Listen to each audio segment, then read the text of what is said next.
Les craintes du prince Harry concernant sa sécurité et celles de Meghan Markle ne sont pas enracinées dans la paranoïa, déclare un expert royal. Depuis qu'ils ont quitté leur fonction royale à temps plein en janvier 2020, le duc et la duchesse de Sussex n'ont pas eu la même sécurité que les autres membres de la famille royale. Une décision de la Haute Cour de février 2020 a statué qu'ils ne bénéficieraient pas du même degré de protection pendant leur séjour au Royaume-Uni. En juillet, Harry a obtenu l'autorisation de contester devant la Haute Cour le ministère de l'Intérieur au sujet de ses dispositions en matière de sécurité au Royaume-Uni. Le duc souhaite un réexamen de la décision de ne pas lui permettre de payer la protection de la police pour lui-même et sa famille lors d'une visite depuis les États-Unis. Dans un jugement du 22 juillet, le juge de la Haute Cour a déclaré que l'affaire pouvait se poursuivre, autorisant une partie de la demande du prince Harry à faire l'objet d'un contrôle judiciaire. Le juge Swift a déclaré, la demande d'autorisation de demander un contrôle judiciaire est en partie autorisée et en partie refusée.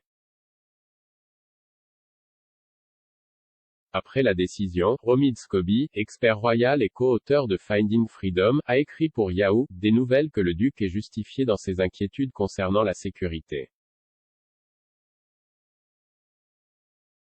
Il a écrit pour le site web, les peurs de Harry ne sont pas enracinées dans la paranoïa. Tout en couvrant le temps de Harry et Meghan en tant que membres de la famille royale, Jay était informé du nombre étonnamment élevé de menaces envoyées au couple, la majorité reçue d'endroits au Royaume-Uni et beaucoup d'entre elles sont enracinées dans le racisme envers la duchesse. Ce n'est pas différent aujourd'hui. Des sources me disent que lors de la visite de la famille Sussex pour le jubilé de platine, pour lequel ils ont reçu la sécurité de l'État car il s'agissait d'un événement royal officiel, un certain nombre de menaces crédibles ont été interceptées par les autorités. Harry a commencé sa contestation judiciaire contre le ministère de l'Intérieur en 2021 et avait précédemment déclaré qu'il n'était pas sûr pour lui de se rendre au Royaume-Uni. Plus tôt en août, Harry a déposé une deuxième plainte devant la Haute Cour avec le ministère de l'Intérieur et la police métropolitaine en tant que défendeur.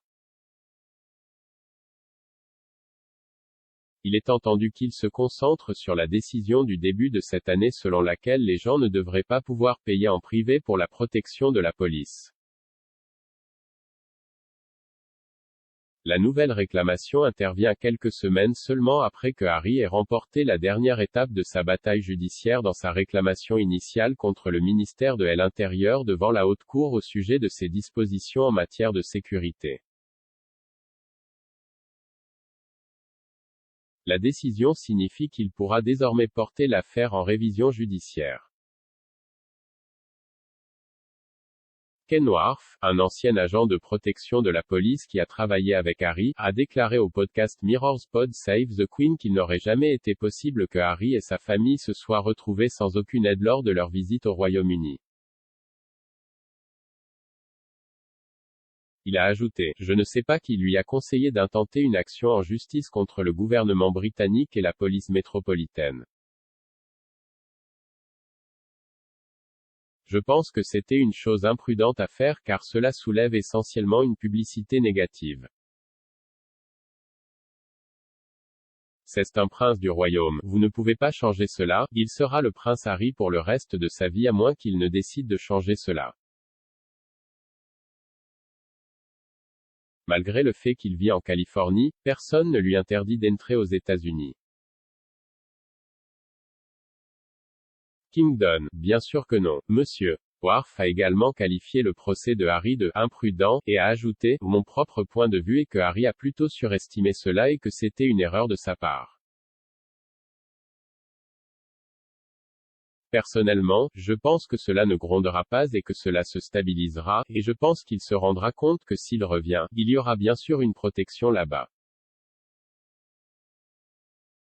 Le pays a la responsabilité de s'assurer qu'il est en sécurité. Mais je ne vois pas le gouvernement ou la police d'ailleurs céder là-dessus. Il a également déclaré: « Je pense que Harry devra travailler un peu plus dur et comprendre que le gouvernement et la police sont là pour l'Hyder et ils le feront.